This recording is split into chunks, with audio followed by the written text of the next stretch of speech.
In this review I'm going to go over the Behringer DeepMind, both the 6 and the 12. I want to cover some of the pros and cons, not the ones that were listed in the initial release notes on these or the initial reviews that everybody did, but more the pros and cons that I've found from using it for the last 18 months. I'm also going to cover one of the biggest regrets that I have about the DeepMind. So stay tuned.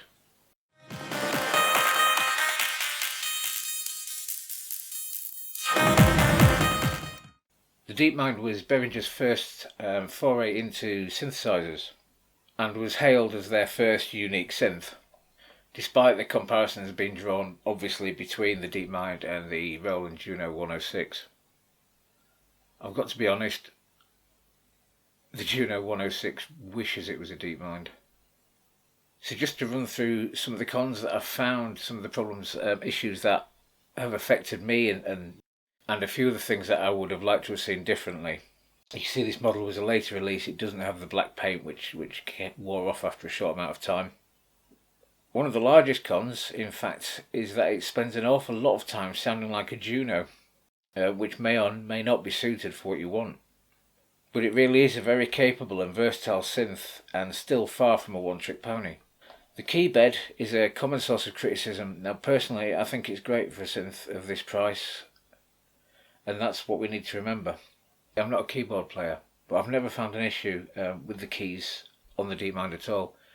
In fact, out of all the synths I have in the studio, I probably enjoy the feel of the keybed on this a lot more than I do on, say, most of the Korgs and even the Rolands.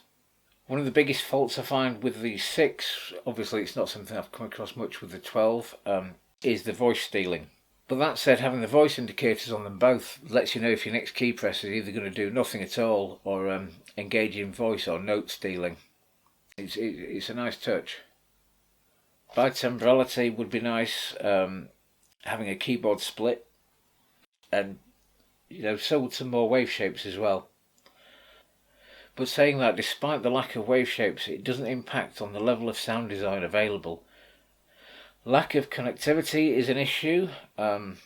Just some kind of CV in and out would be good for modulation. Something I've noticed that on any other review or demo of these is that everybody mentions the fans. Just turn them off if they're going to bother you. I've never had an issue with the heat, and surely the point of the DCOs is to keep any issues with the stability in check anyway. My biggest bugbear, however, is with the lack of the Android app. I find that really frustrating, to the point where I've even looked at buying iPads purely for the editing capabilities. It's worth mentioning the editor as well, actually. I do have it on the PC there, with the blender option of being able to blend between 4 of the presets. I mean, that just puts it into vector synth territory, that's a really cool feature. It would be handy to have that more accessible than just on the PC or on a iPad. So running through the pros before I get to my biggest regret is it's deep. It does what it says on the tin. All of it's deep, from the voices to the truly insane mod matrix, which is, as I mentioned before, it's got 19 sources, 132 destinations. The patch memory slots are just vast. There's well over 1,000 of those. Editing I actually find really quite straightforward on these as well.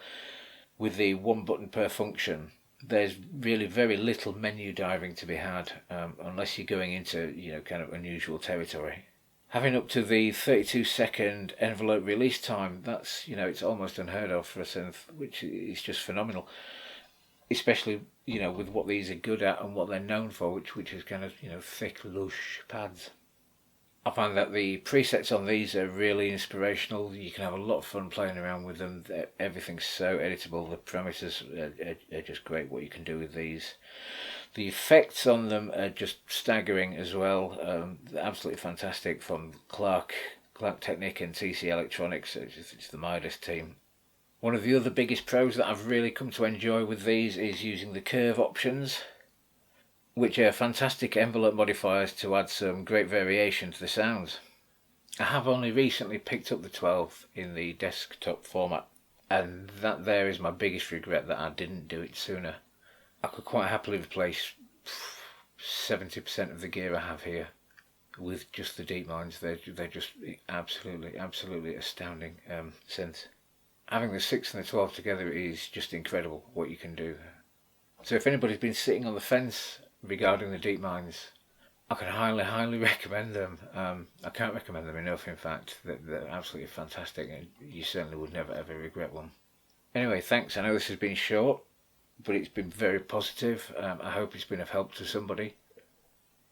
As ever, like, comment, any questions down below, and subscribe. That means a lot. Many thanks.